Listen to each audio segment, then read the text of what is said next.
നോമ്പുകാല ചിന്തകൾ. ക്രിസ്തുവിന്റെ ആധികാരികത. യാന്ത്രികമായ വചന കസരത്ത് നടത്തുകയും കൈമാറി കിട്ടിയ മതത്തെ പ്രഘോഷിക്കുകയും ചെയ്ത ശാസ്ത്രിമാരിൽ നിന്നും വളരെ വ്യത്യസ്തമായാണ് യേശു ഇവിടെ വചനത്തെ ആധികാരികതയായി ഉപയോഗിക്കുന്നത്.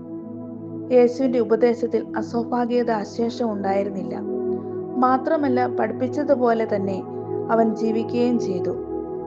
വചനം എപ്പോഴും ആധികാരികതയോടെ കൈകാര്യം ചെയ്യുമ്പോഴാണ് അതിന് ജീവൻ ഉണ്ടാകുന്നത്.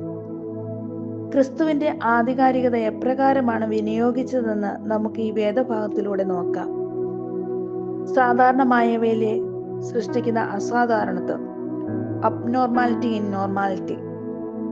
ഭൂതബാധിതനായ ഒരു വ്യക്തി പള്ളിക്കുള്ളിൽ ഉണ്ടായിരിക്കുന്നത് സാധാരണമായ ഒരു കാഴ്ച മാത്രമായിരുന്നു.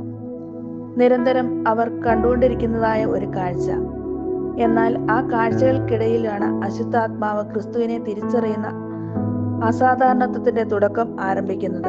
അത് അവസാനിക്കുന്നതാകട്ടെ അശുദ്ധാത്മാവിന്റെ പുറത്താക്കലിലും. ഭൂതത്തെ പുറത്താക്കുന്നതിലും ഭൂതങ്ങൾ യേശുവിനോട് സംസാരിക്കുന്നതും ഒരു അസാധാരണ കാഴ്ചയാണ്.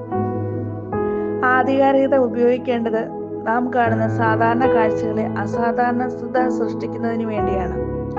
യുവത്വം മുഴുവൻ ഇന്ന് തെറ്റിലേക്ക് പോകുന്നത് സാധാരണ കാഴ്ചയായി നാം അവതരിപ്പിക്കുകയും യുവത്വത്തെ കുറ്റപ്പെടുത്തുകയും ചെയ്യുമ്പോൾ അതിൽ നിന്നും അവരെ എപ്രകാരം പിന്തിരിപ്പിക്കണമെന്നുള്ളതാണ് അസാധാരണത്വമായ കാര്യം. കാഴ്ചക്കാരോടൊപ്പം കൂടുതൽ അസാധാരണത്വവും നിത്യകാഴ്ചകൾക്ക് വ്യത്യസ്തത ഉണ്ടാക്കുന്നത് അസാധാരണത്വവും ആണ്. ബന്ധനങ്ങളിൽ നിന്നുള്ള വിടുതൽ. ആധികാരികത ഉപയോഗിക്കേണ്ടത് ബന്ധനങ്ങളിൽ നിന്നും മോചിപ്പിക്കുന്നതിന് വേണ്ടിയാണ്. ഭൂതബാധിതനായ ഒരുവന്റെ രോഗാവസ്ഥയ്ക്ക് മാറ്റം വരുത്തുന്നതിനാണ് യേശു ആധികാരികത ഉപയോഗിക്കുന്നത്.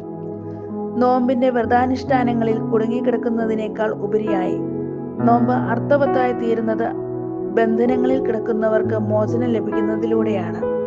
നമുക്ക് തന്നെ പാപബന്ധനങ്ങളിൽ നിന്നും മോചനം ഉണ്ടാകണം. ഇത്തരത്തിൽ സമൂഹത്തിൽ ബന്ധനങ്ങളിൽ കിടക്കുന്നവർക്ക് നമ്മുടെ ആധികാരികത കൊണ്ട് മോചനത്തിലേക്ക് അവരെ നയിക്കാൻ പറ്റണം.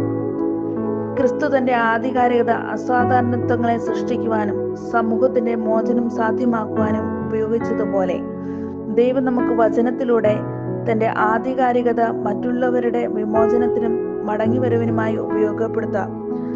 അതിന് ഈ വചന കേൾവി സഹായിക്കട്ടെ. ആമേൻ.